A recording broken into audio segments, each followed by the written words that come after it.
புது நாள் புது வெளிச்சம், இயேசுவின் அன்பில் மகிழ்வோம்.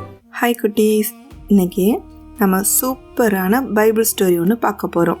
ஒரு பெரிய எரியிற நெருப்பு சூளை, அதுக்குள்ளே போடப்பட்ட 3 ஃப்ரெண்ட்ஸ். இந்த ஸ்டோரியில் அவங்க எப்படி சேஃபாக வெளியே வந்தாங்க, அவங்க கூட யார் இருந்தா, என்ன நடந்துச்சுன்னு கதையில் பார்ப்போமா? பாபிலோன் நாட்டில் நேபுகாத் நேச்சார்னு ஒரு ராஜா இருந்தார். ஒரு நாள் அவர் ஒரு பெரிய தங்க சிலையை செய்ய சொன்னார். நல்ல உயரமான சிலை. அந்த சிலையை நிறுத்தி ஒரு பெரிய விழா நடத்தினாங்க. நிறைய கெஸ்ட் வந்தாங்க. நிறைய மியூசிக்கல் இன்ஸ்ட்ருமெண்ட்ஸ்லாம் ப்ளே பண்ணாங்க. அப்போது ஒரு அனௌன்ஸ்மெண்ட் வந்தது. எப்போல்லாம் மியூசிக் ப்ளே ஆகுதோ அப்போல்லாம் எல்லா மக்களும் இந்த சிலையை கீழே விழுந்து வணங்கணும் அப்படின்னு சொன்னாங்க. யாரெல்லாம் வணங்கலையோ அவங்களெல்லாம் எரியிற நெருப்பு சூளைக்குள்ளே வீசிடுவோம் அப்படின்னு சொன்னாங்க. மறுபடியும் மியூசிக் ப்ளே ஆனதும் எல்லா மக்களும் பயத்தில் கீழே விழுந்து அந்த சிலையை வணங்கினாங்க. இதே நாட்டில் 3 ஃப்ரெண்ட்ஸ் இருந்தாங்க. Shadrach, Meshach, Abednego. இந்த 3 பேரும் யூதர்கள். அவங்க நம்ம ஏசப்பாவை மட்டுமே நம்பி இருக்கிற நல்லவங்க. ராஜா இவங்கள பாபிலோன் மாகாணத்தில் காரியங்களெல்லாம் விசாரிக்கும்படி ஒரு பெரிய பொறுப்பில் வச்சுருந்தாரு. அதனால சில கல்தேயர்களுக்கு இவங்களை பார்த்து ரொம்ப பொறாமை. எப்படியாவது இவங்களை நம்ம சிக்க வைக்கணும் அப்படின்னு யோசிச்சுட்டே இருந்தாங்க. அதே சமயம் இந்த 3 பேர் மாத்திரம் ராஜா நிறுத்தின சிலையை வணங்கவே இல்லை. கல்தேயர்கள் ராஜா கிட்ட போய், ராஜா, இந்த யூதர்களாகிய 3 பேரும் நீங்கள் போட்டிருக்க இந்த ஆர்டரை ஃபாலோ பண்ணவே இல்லை, நீங்கள் நிறுத்தின பொற்சிலையை பணிந்து கொள்ளவே இல்லை அப்படின்னு கம்ப்ளைண்ட் பண்ணிட்டாங்க. ராஜா உடனே இந்த 3 பேரையும் விசாரிக்கும்படி கூட்டிட்டு வர சொன்னார். இந்த 3 பேரும் வந்தாங்க. ராஜா விசாரிக்கிறாரு. நீங்கள் 3 பேரும் என்னோட கட்டளையை கேட்கலையா? கோவமாக கேட்குறாரு. உங்களுக்கு ஒரு கடைசி வாய்ப்பு தரேன். இசை ஒலிக்கும் போது நீங்கள் கீழே விழுந்து இந்த சிலையை வணங்கணும். இல்லைன்னா உங்களை உடனே தூக்கி இந்த நெருப்புக்குள்ளே போட்டுருவோம். உங்களை என் கைக்கு தப்பு வைக்கிற தேவன் யாருன்னு பார்க்குறேன் அப்படின்னு சொன்னார். இதை கேட்டதும் இந்த 3 ஃப்ரெண்ட்ஸும் அமைதியாக ராஜா கிட்ட என்ன சொன்னாங்க தெரியுமா? நாங்கள் ஆராதிக்கிற தேவன் எங்களை தப்புவிக்க வல்லவராய் இருக்கிறார். அவர் எங்களை விடுவிப்பார். விடுவிக்காம போனாலும் நாங்கள் உம்முடைய தேவர்களுக்கு ஆராதனை செய்ய மாட்டோம். நீங்கள் நிறுத்தின பொற்சிலையை பணிந்து கொள்ளவும் மாட்டோம்னு சொல்லிட்டாங்க. இதை கேட்டது ஒரு ராஜாவுக்கு பயங்கர கோபம். அவருடைய ஃபேஸ் மாறி போயிட்டு உடனே என்ன தெரியுமா சொன்னாரு? அந்த நெருப்பை 7 மடங்கு 7 டைம்ஸ் அதிகமாக ஹீட் பண்ணுங்க அப்படின்னு ஆர்டர் போட்டுட்டாரு. ஒரு நல்ல பலசாலியான வீரர்களை கூப்பிட்டு இந்த 3 பேரையும் கட்டி அந்த நெருப்புக்குள்ளே தூக்கி போடுங்க அப்படின்னு ஆர்டர் போட்டுட்டாரு. அந்த வீரர்கள் அவங்கள பிடிச்சு அந்த எரியிற நெருப்புக்குள்ளே தூக்கி போட்டாங்க. இந்த நெருப்பு ரொம்ப அதிகமாக சூடாக இருந்ததுனால இந்த 3 பேரையும் தூக்கிட்டு போன அந்த பலசாலி வீரர்களுக்கே அந்த சூட்டை தாங்க முடியல. அவங்க அங்கேயே விழுந்து இறந்துட்டாங்க. ராஜா இது எல்லாத்தையும் தூரமாக இருந்து பார்த்துட்டே இருந்தார். திடீர்னு அந்த நெருப்புக்குள்ளே 4 பேர் நடமாடுற மாதிரி ராஜாவுக்கு தெரிஞ்சுது. உடனே ராஜா பக்கத்தில் இருந்தவங்க கிட்டலாம் கேட்குறாரு, நம்ம 3 பேரை தானே தூக்கி நெருப்பில் போட்டோம், ஆனால் நான் உள்ள 4வதா ஒரு ஆளை பார்க்குறேன். யாருக்கும் எந்த தீங்கும் இல்லை. 4வது ஆளினுடைய சாயல் தேவபுத்திரனுடைய சாயலை போல இருக்கு அப்படின்னு ராஜா சொல்றாரு.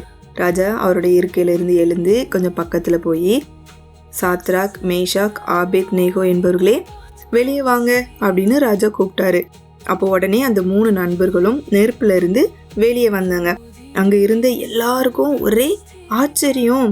அங்க இருந்த அதிகாரி, தலைவர், ராஜாவோட மந்திரி, ராஜா எல்லாரும் அவங்கள அப்படி பாக்குறாங்க. பார்த்தா அவங்க உடம்புல ஒரு தீக்காயம் கூட இல்லை. அவங்களுடைய முடியெல்லாம் கருகவே இல்லை. அவங்களோட ட்ரெஸ்லாம் எரியவே இல்லை. இதை பார்த்ததும் எல்லாருக்கும் ரொம்ப ஆச்சரியம். அப்போ ராஜா என்ன சொன்னார் தெரியுமா?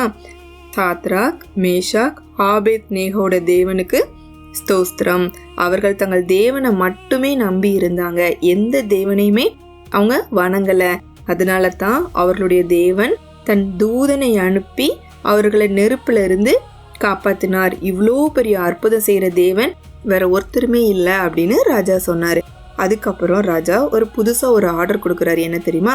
இந்த 3 பேருடைய தேவனுக்கு விரோதமாக யாருமே பேசக்கூடாது. அப்படி பேசினா அவங்களுக்கு கடுமையான தண்டனை இருக்கும் அப்படின்னு ராஜா வார்ன் பண்றாரு. அதுக்கப்புறம் இந்த 3 ஃப்ரெண்ட்ஸையும் ராஜா பாபிலோன் நாட்டில் நல்ல உயர்ந்த பதவியில் வச்சாரு. குட்டீஸ், சாத்ராக், மேஷாக், ஆபேத் நேகோ இந்த 3 பேரும் ராஜாவோட கட்டளைக்கு பயப்படலை, எரியிற நெருப்புக்கும் பயப்படலை. ஏன் தெரியுமா? அவங்க நம்ம ஏசப்பாவை மட்டுமே நம்பி இருந்தாங்க. நம்ம ஏசப்பா அவங்களோட கூட இருந்தாங்க. பைபிளில் ஒரு வசனம் சொல்லுது, நான் மரண இருளின் பள்ளத்தாக்கிலே நடந்தாலும் பொல்லாப்புக்கு பயப்படேன், தேவரீர் என்னோட கூட இருக்கிறீர். நம்ம இந்த வசனத்தை சேர்ந்து சொல்வோமா? நான் மரண இருளின் பள்ளத்தாக்கிலே நடந்தாலும் பொல்லாப்புக்கு பயப்படேன், தேவரீர் என்னோட கூட இருக்கிறீர். சங்கீதம் 23:4. குட்டீஸ், நம்ம எவ்வளோ கஷ்டம் வந்தாலும் நம்ம ஏசப்பாவை மட்டுமே நம்பி இருக்கணும். கண்டிப்பாக ஏசப்பா நம்மளை காப்பாற்றுவாங்க. இன்னொரு ஸ்டோரியில் மீட் பண்ணலாமா? பாய்.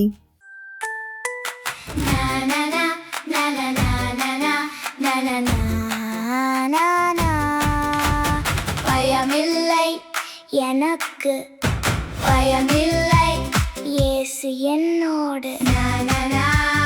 நெருப்பானாலும் இருளானாலும் என்னை காப்பார்.